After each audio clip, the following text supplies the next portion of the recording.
Assalamualaikum warahmatullahi wabarakatuh. Baiklah, di sini saya akan menjelaskan cara penggunaan SPSS, yaitu cara mengelompokkan data serta melakukan perhitungan matematika di SPSS. Hal yang pertama kita lakukan adalah kita membuka aplikasi SPSS dengan cara mengklik Start dan memilih SPSS for Windows. Di sini saya sudah membukanya, maka tampilannya akan seperti ini. Di sini adalah halaman kerja SPSS. Di SPSS itu ada terdiri dari dua sheet. Yang pertama data view, yaitu tempat penginputan data, sedangkan variable view itu tempat pembuatan variabel. Jadi sebelum kita mengisi datanya, sebaiknya kita membuat variabel apa aja yang akan kita masukkan. Dan di sini saya sudah ada master data atau master table dari hasil kuesioner. Ya, ini sebagai contoh. Di sini variabelnya ada 9. Ya, respi itu mewakili dari responden. Umur ibu adalah umur responden atau umur ibu. Rokok ada riwayat merokok responden. Riwayat matur ada riwayat melahirkan prematur. Riwayat tensi, riwayat hipertensi oleh responden. Dan BB ibu 1, BB ibu 2 yaitu berat badan ibu saat hamil dan setelah melahirkan. Sedangkan sistol 1, sistol 2 ada tekanan darah saat hamil dan saat melahirkan. BBLR ini apakah ibu memiliki BBLR atau tidak, ya, memiliki bayi yang berat lahir rendah. Cara memasukkannya kita buat dulu copy. Kita bisa masukkan ke data view, variable view, kita copy paste. Ya, ini udah masuk ke name variable. Jadi ini kita harus aktifkan variable view untuk membuat variabel. Kita masukkan copy paste atau kita ketikkan respi di sini, dan pada labelnya itu untuk penjelasannya. Penjelasannya di sini adalah responden. Kita ambil responden, ya, dan kita masukkan lagi umur ibu,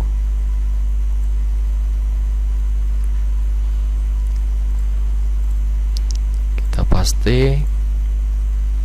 Untuk keterangannya umur ibu itu kita copy, kita masukkan lagi ke labelnya agar lebih mempermudah kita mengetahui apa sih variabel yang kita buat ini.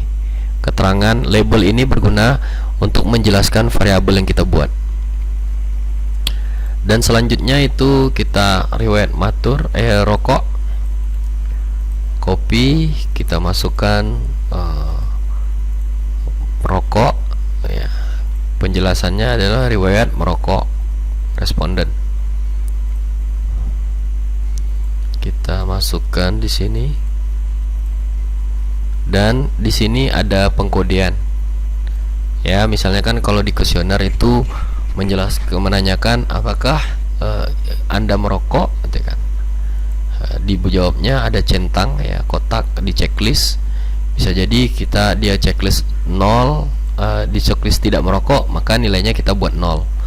Dan seandainya dia merokok, kita buat nilai 1 atau pengkodean 1. Di sini kalau seandainya 0 itu tidak merokok, kita buat di SPSS-nya, kita masukkan di value lab. Ya, di sini value nilainya. Kita buat 0, tadi 0, baru kita pastikan labelnya tidak merokok.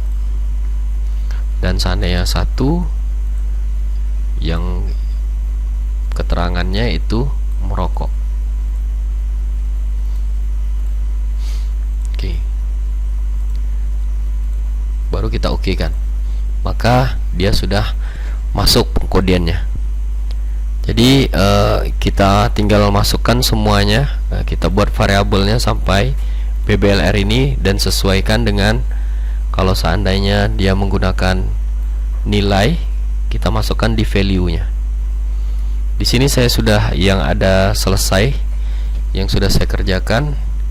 Ya, di sini jadi rokok dan riwayat prematur itu ada nilainya, kita bisa lihat. ya, tidak pernah 1 kali, 2 kali, lebih dari 2 kali.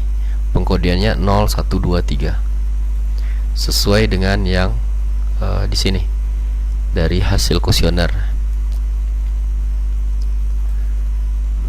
Ini kita tutup. Oke. Di sini sudah siap kita masukkan atau kita buat variabel. Kita tinggal memasukkan datanya, kita aktifkan data view. Jadi di sini kalau di data view kita nampak variabel yang kita buat, yaitu respi, umur ibu, rokok, prematur. Oke, sistol 1, 2, 3. Ibu sistol 1,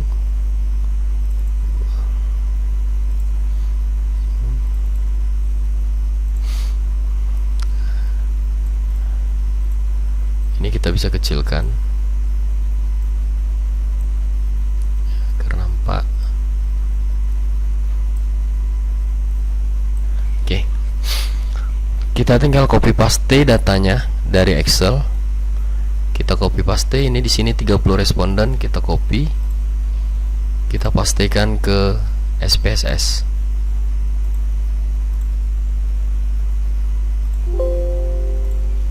Ya, di sini kita pastikan SPSS, paste, ntar copy dan kita pastikan di sini. Oke, pastenya sesuai dengan urutan yang pertama di 1. Jangan sampai terkosongkan yang halaman atau baris pertama. Di sini udah terisi. Jadi kalau seandainya kita ingin menampilkan labelnya, itu juga bisa. Di sini kan dalam bentuk angka. Namun kalau kita ingin menampilkan dalam bentuk tulisan, kita bisa tinggal aktifkan, ambil view, value label. Nah, ini label yang pernah kita buat. Ini di rokok ini tidak merokok dan merokok. Jadi nampak di value label ya.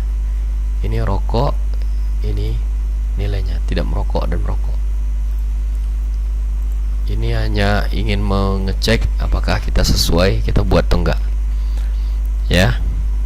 Terus kalau seandainya mau nonaktifkan, kita nonaktifkan value labelnya agar angka aja yang tampil. Yang kita ingin jelaskan yaitu cara pengelompokan umur. Ya, di sini kan kita mau cara pengelompokan data. Saya ingin membuat 2 kelompok, yaitu ibu muda dan ibu tidak muda, atau ya. Di sini kita mau kategorikan ibu muda itu sekitar 28 ya, 28 tahun ke bawah. 28, 27, 26 dan 25 yaitu. Pokok 28 ke bawah itu ibu muda, dan yang di atas 28 itu ibu tidak muda atau lebih tua gitu. Kita tinggal ambil transform ya, recode into different variable, dan kita pilih umur responden, kita masukkan. Nah, maka umur responden ini variabelnya ya, umur responden ibu, umur ibu. Nanti ada tandanya, jadi kita tinggal buat variabel yang akan keluar baru itu apa. Jadi outputnya apa? Outputnya itu kita mau buat kategori umur.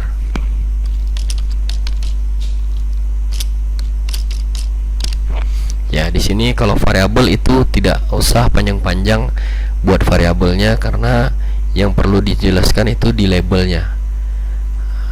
Atau K umur juga bisa. K-tag ini terserah peneliti. Kalau di sini penjelasannya yang perlu dijelaskan itu kategori umur.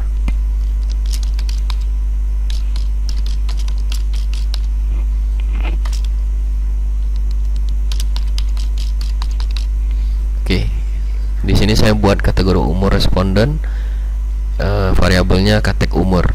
Itu tergantung responden atau peneliti nanti tergantung peneliti mau buat KU ya bisa, atau kat gitu, terserah. Ini agar mudah kita buat katek umur, yaitu kategori umur. Kita ceng, maka yang tanda panah ini akan berubah. Otomatis kalau kita selesai mengkategorikannya atau mengelompokkannya, nanti akan keluar variabel baru di samping BBLR ini dengan nama kategori umur. Jadi untuk mengkelompokkannya kita tinggal ambil old and new value. Ya, kita klik, kita kelompokkan, yaitu kecil dari 28 tadi. Jadi lows, ya, lows kecil dari 28. Kita buat nilainya 1, kita add. Sedangkan besar dari 28 itu kita buat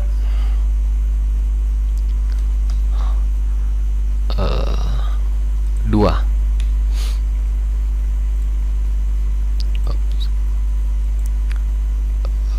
Kecil dari 28 1, atau kita pakai kecil dari 28, kita besar itu dari 28 28,1 aja. Oke. Oh, ini titiknya saya. Oke. 28.1 titik 1 ya.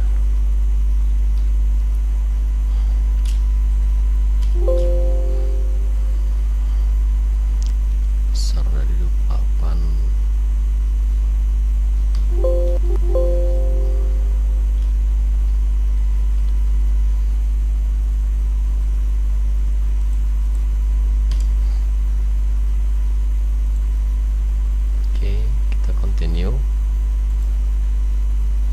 Jadi kita sudah buat pengelompokan kecil dari 28, ya, 28 pokok 27, dan yang besar dari 28 itu dari 28,1.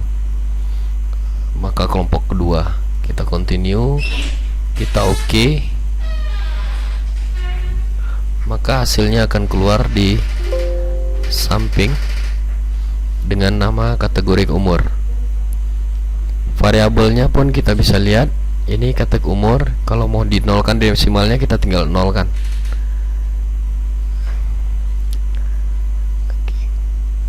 Ini kalau ditengahkan kita tinggal kasih center. Oke. Maka ini cara satu atau cara pertama untuk kategori umur atau pengelompokan, melakukan pengelompokan dengan SPSS. Mungkin sekian penjelasannya. Nanti cara kedua kita akan beri dengan cara perhitungan matematika di SPSS. Saya tutup. Assalamualaikum warahmatullahi wabarakatuh.